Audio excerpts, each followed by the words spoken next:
Assalamu alaikum everyone, welcome to Uran. Let's learn, grow and achieve together. Let's start today lecture which is Ghauri dynasty and Delhi सल्तनत.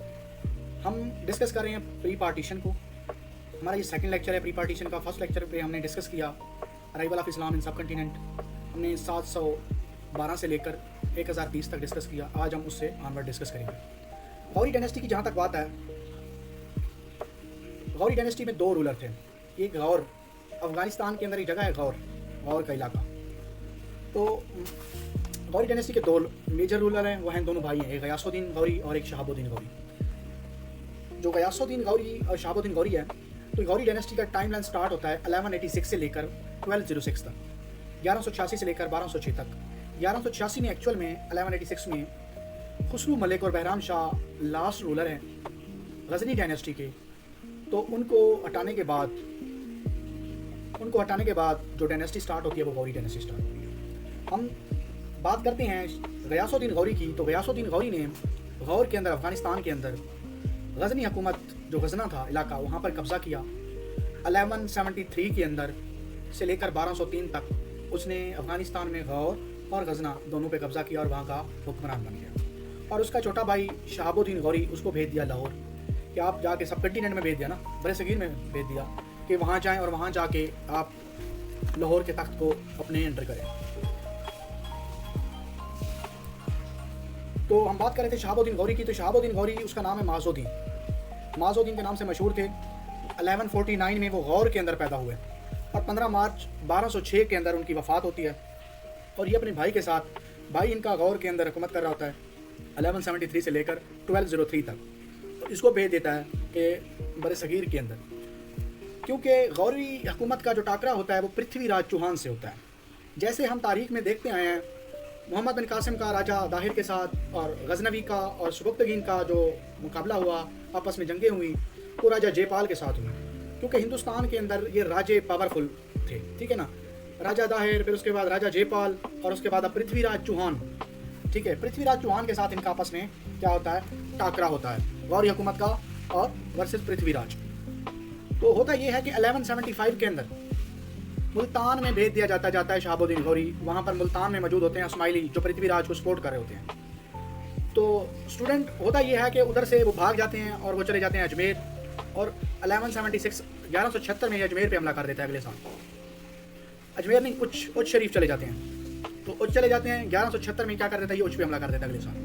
उसके बाद 1178 में ये देखिए ना, मुल्तान से पीछे आगे जाएं तो फिर भावलपुर की तरफ जाएं उच्च है, फिर कुछ अक्रॉस कर जाएं तो इंडिया की तरफ जाएं तो वहाँ पर क्या है, गुजरात है.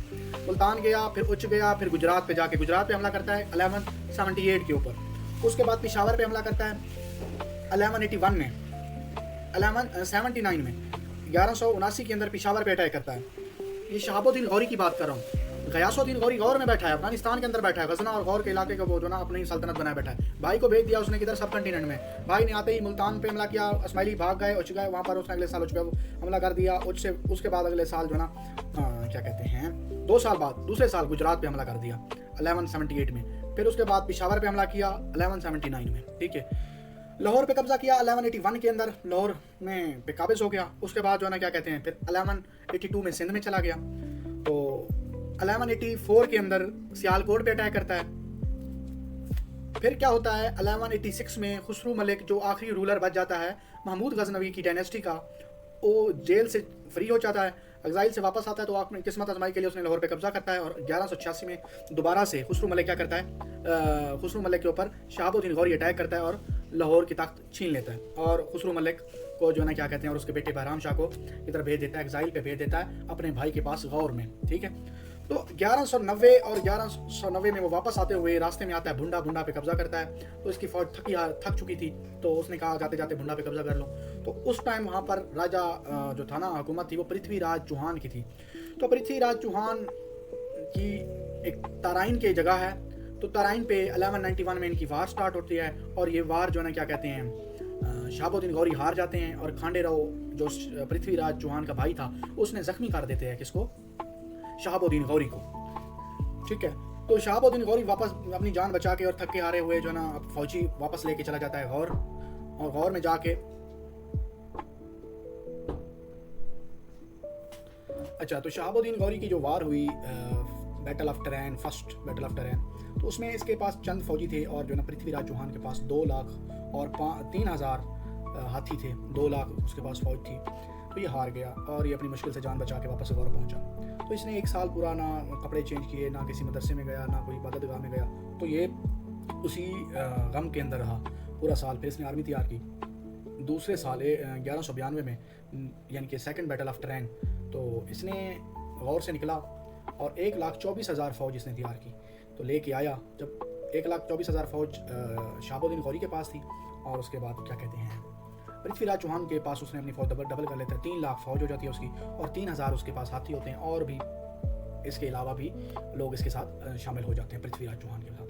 तो ट्राइन के मकाम पे ये वार होती है। तो शहाबुद्दीन गौरी अपनी फ़ौज को 5 हिस्सों में डिवाइड कर देता है। 4 हिस्सों को हिदायत देता है कि आप ना हार के वहाँ से भागना है, और 5वां हिस्सा जब वो क्या कहते हैं पृथ्वीराज चौहान की फ़ौज इस नशे में आ जाएगी, मसरूफ़ हो जाएगी कि जीत का जश्न मनाने लगेगी, तो आपने अटैक कर देना है। तो 5वें हिस्से ने जब शाम का वक्त अटैक किया तो उसके बाद जो ना पृथ्वीराज चौहान और उसके बाद खांडेराव दोनों को जहन्नम हासिल होती है। और उसके बाद ये जंग जो है शहाबुद्दीन गौरी जीत जाते हैं और ये मुकर्रर करते हैं अपना एक नायब कुतुबुद्दीन ऐबक। ठीक है, कुतुबुद्दीन ऐबक मुकर्रर करते हैं और भाई की डेथ हो जाती है 1203 में गौर के अंदर, अफ़गानिस्तान के अंदर। फिर उसके बाद 1203 से लेकर 1206 तक ये अकेले रह जाते हैं और अकेले हुकूमत चलाते हैं, ठीक है, गौरी सल्तनत को। और 1206 में जब इनकी डेथ होती है तो उसके बाद इनका जो नायब होता है कुतुबुद्दीन ऐबक, ठीक है, वो लाहौर में होता है। और उसके बाद नसीरुद्दीन कबाचा, तो होता ये है कि 1203 के अंदर इसके भाई की जो डेथ होती है उसको कत्ल कर दिया जाता है। तो उसके बाद 1206 तक हुकूमत कौन करता है? गयासुद्दीन गौरी। गयासुद्दीन गौरी को अस्माइलियों ने, बागी अस्माइलियों ने कत्ल कर दिया। और उसके बाद कुतुबुद्दीन ऐबक जो इनका जो ना क्या कहते हैं गुलाम था, वो कासिद भी था, तो वो उसको लाहौर पे काबिज हो गया, उसने डिक्लेयर कर दिया दिल्ली सल्तनत, ठीक है, रूलर डिक्लेयर कर दिया। और मुल्तान में इनका जो ना जर्नैल था नसीरुद्दीन कबाचा, उसने मुल्तान में अपनी हुकूमत डिक्लेयर कर दी। तो यहाँ से गौरी डायनेस्टी का खात्मा होता है और दिल्ली सल्तनत का आगाज़ होता है। ठीक है, अब गौरी डायनेस्टी में ज़रा देख लें टाइमलाइन। ये इसकी फाउंडेशन रखी अलबतगीन ने 962 में। फिर उसके बाद जो ना गयासुद्दीन गौरी 1163 से लेकर 1202 तक। फिर उसके बाद कन्क्वेस्ट ऑफ गजनी फतह हुआ 1173 में। फिर consolidation of the Mahmud Ghori, उसने 1173 से लेकर 1206 तक। और उसके बाद अगर हम बात करें इंडिया के अंदर इन्वेजन की हमले हुए, ठीक है, और battle of terrain, 2 battle of terrain, एक फर्स्ट और सेकंड 1191 1192 में होती हैं। ठीक है, 1 वाली जो है क्या कहते हैं शहाबुद्दीन गौरी हार जाते हैं, सेकंड बैटल ऑफ जो ना टरैन वो जीत जाते हैं। उसके बाद दिल्ली सल्तनत का जो स्टैब्लिश होती है 1206 के अंदर स्टैब्लिश होती है after the assassination of Shahabuddin Ghori by Ismailis. ठीक है ना। तो अब हम देखते हैं कि स्लेव डायनेस्टी, दिल्ली सल्तनत की जो बुनियाद है ना कुतुबुद्दीन ऐबक ने रखी, वो एक स्लेव था। ठीक है ना। तो दिल्ली सल्तनत, इससे पहले जो अरब ट्रेडर आए सब कंटिनेंट के अंदर, मोहम्मद बिन कासिम, वो आके चले गए, सिंध फतह किया, मुल्तान फतह किया, वापस चले गए। महमूद गजनवी आए और उसने क्या किया, लाहौर फतह किया, सिंध फतह किया, पेशावर फतह किया, वापस चले गए। उसके बाद आए गौरी, उसने क्या किया, उसने battle of Tarain first second, first हार गए, सेकंड जीत गए, लाहौर पे कब्जा कर लिया, ठीक है, कच्छ पे कब्जा कर लिया, मुल्तान पे कब्जा कर लिया, गुजरात को फतह किया, फिर चले गए। कोई एक कैपिटल जो था ना उन्होंने उसको मरकज़ नहीं बनाया, क्योंकि वो बेसिकली महमूद गजनवी और गौरी ये दोनों अफ़गानिस्तान से थे और तुर्क थे।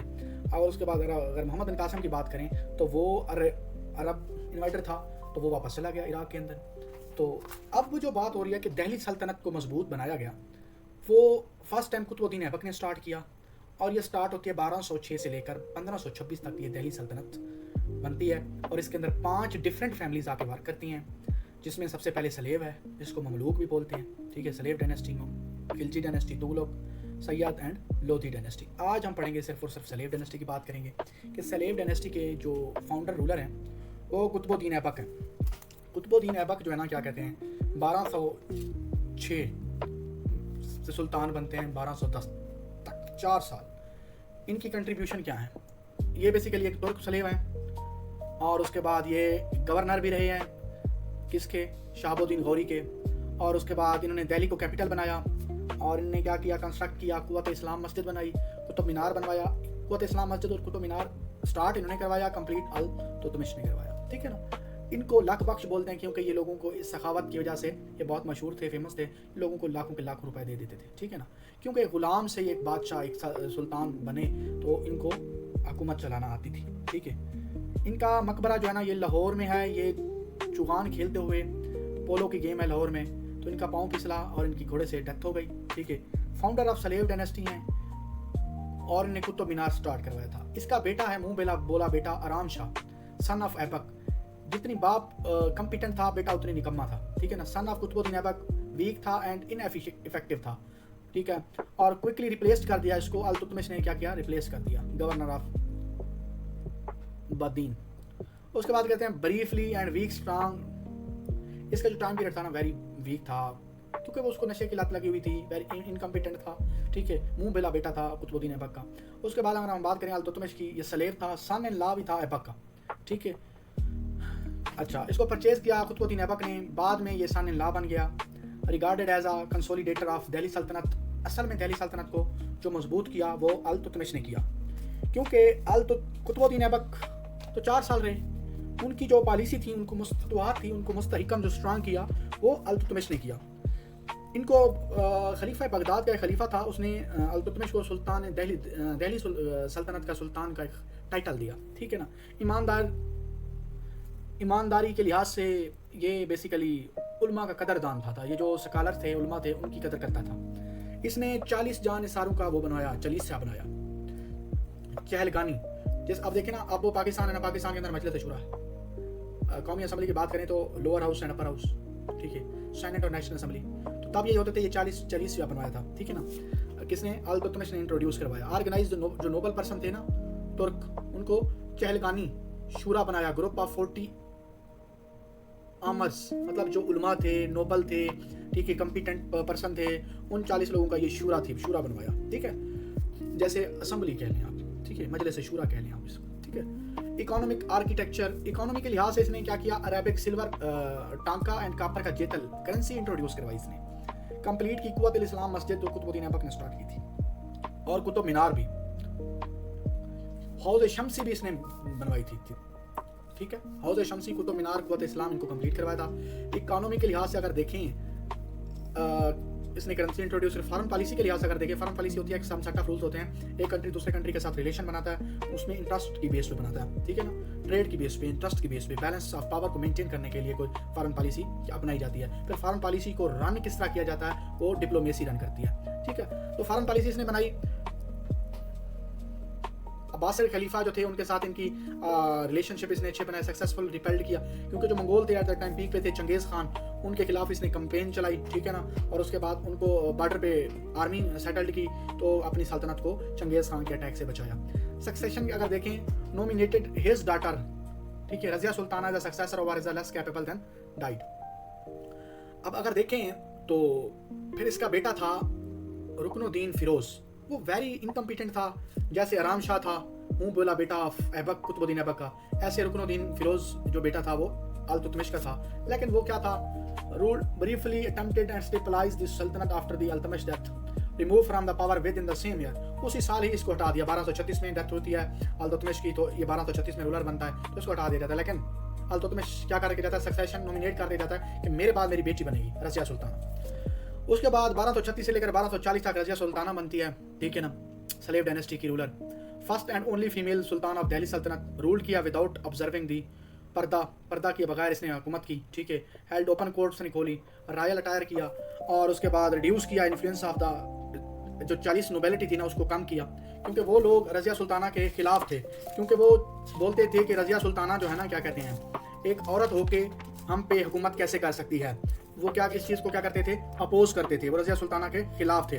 क्योंकि रज़िया सुल्ताना के पास एक मलिक अल्तवना के नाम से, मलिक यकूत, अल्तवना को छोड़ दें अभी, मलिक यकूत नाम का एक हबशी गुलाम था जो उसके साथ रहता था। ये जो नोबेलिटी थी ना, तो वो बातें करती थी कि ये जो ना इसके साथ अफेयर है, मलिक यकूत के साथ।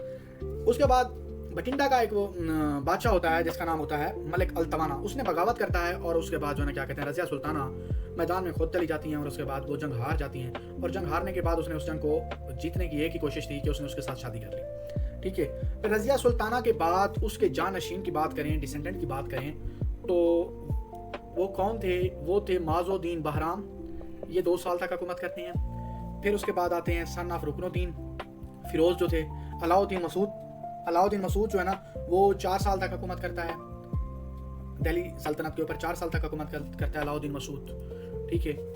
ये उसके बाद अगर हम बात करें नसीरुद्दीन मोहम्मद की, ये अल्तमश का बेटा था नसीरुद्दीन महमूद, तो ये तकरीबन कोई 20 साल तक दिल्ली सल्तनत पे हुकूमत करता है, ठीक है। ये सिंपलिसिटी और पर्सनैलिटी, इसने होली कुरान को अपने हाथों से लिखा और उसकी कापियाँ बनाई, ठीक है। और उसके बाद गयासुद्दीन बलबन के किस्से लिखता था, उसके अफेयर्स को भी जो ना क्या कहते हैं कंट्री के अफेयर्स को भी देखता था। बलबन सर्वज नैब मुमलिकत डिप्टी सुल्तान था उसका। उसके बाद अगर हम बात करें तो नसीरुद्दीन महमूद के बाद जो हुकूमत स्टार्ट होती है वो लास्ट रूलर स्लेव डायनेस्टी का है, वो है बलबन की, गयासुद्दीन बलबन। अब बलबन जो है ना बेसिकली 1266 से लेकर 1287 तक हुकूमत करता है। स्लेव डायनेस्टी का टाइम पीरियड आपको पता है 1206 से लेकर 1290 तक है, और ये लास्ट रूलर है। रियल नेम इसका था बहाउद्दीन, बिलोंग टू अबेरी, ये भी टर्किश से इसका ताल्लुक था। और उसके बाद इसने क्या किया, इसने वो जो चालीसिया था ना, 40 लोगों का नोबेलिटी का ग्रुप था, इसने उसको बढ़ाया, इंट्रोड्यूस कराया कंसेप्ट। अब इसने कहा मैं ज़िले इलाही हूँ, इसने अपने आप के लिए ज़िले इलाही का लक़ब टाइटल चूज़ किया, ठीक है, कि ज़मीन पे मैं खुदा का साया हूँ। बल्कि इसने ये किया कि जो चालीसिया था ना इसको बिल्कुल ख़त्म कर दिया, ठीक है। फ़ौज के मामलात के लिए उसने दीवाने अर्ज़ के नाम से देखे, ठीक है। और इसकी जासूसी की पॉलिसी इसने इंट्रोड्यूस करवाई, स्पाई पॉलिसी। इसके जो कंट्रीब्यूशन था ना, सबसे पहले इसने नोबेलिटी को ख़त्म कराया, फिर उसके बाद जो है ना इसने क्या किया, फ़ौज के मामलात के लिए दीवाने अर्ज़ कैम्प किया, जासूसी का निज़ाम का मुतारिफ़ करवाया कि कैसे हुकूमत ख़त्म हो जाती है, कौन से लोग हैं जो हुकूमत के लिए क्या करते हैं, रिबेलियन क्रिएट करते हैं, कंट्रोवर्सी स्टार्ट करते हैं, जिसकी वजह से हुकूमत क्या हो जाती है, ख़त्म हो जाती है। तो इसलिए जैसे आप मौजूदा दौर की बात करें तो पाकिस्तान में FIA है या IB है, तो ये बेसिकली स्पाई सिस्टम करते हैं, मिनिस्टर्स के जो ना उनके मोबाइल टैप करते हैं, देखते हैं कि ये करंट जो गवर्नमेंट है ना उसके खिलाफ कोई जासूसी तो नहीं कर रहे। उस टाइम भी ये जो ना बलबन ने क्या किया, स्पाई सिस्टम मुतारिफ करवाया। अच्छा, ब्लड एंड आयरन पॉलिसी इसने इंट्रोड्यूस करवाई। एडमिनिस्ट्रेशन और मिलिट्री पॉलिसी में देखें तो वो इसने इंट्रोड्यूस करवाई।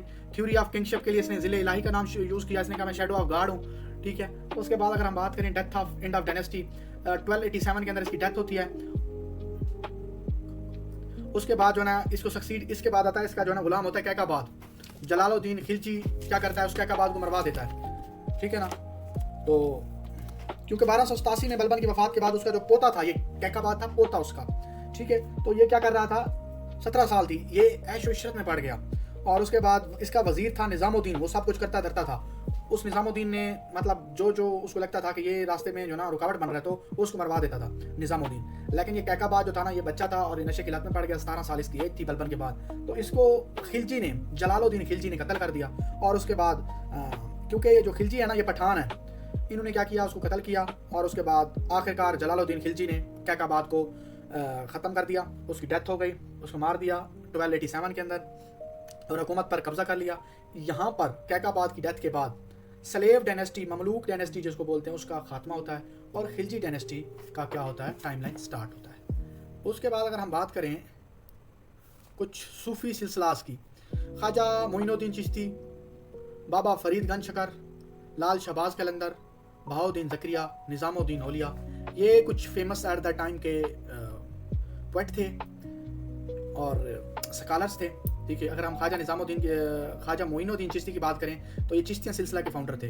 बाबा फरीद ये भी चिश्ती सिलसिले के मतलब फाउंडर माने जाते हैं। रियल नेम फरीदुद्दीन मसूद था। बहाउद्दीन ज़करिया की बात करें, मुल्तान वाले तो इनके नाम पे मस्जिद भी यूनिवर्सिटी भी है, बहाउद्दीन ज़करिया यूनिवर्सिटी, मुल्तान में पैदा होते हैं। सोहरवर्दी आर्डर के ये क्या है, फाउंडर है। लाल शहबाज कलंदर की बात करें तो ये कादरिया सिलसिले के आर्डर के जो ना क्या कहते हैं, फाउंडर है। और उसके बाद निज़ामुद्दीन, ये भी चिश्ती आर्डर के हैं। उसके बाद कुछ रिवीजन टेस्ट हैं, ठीक है,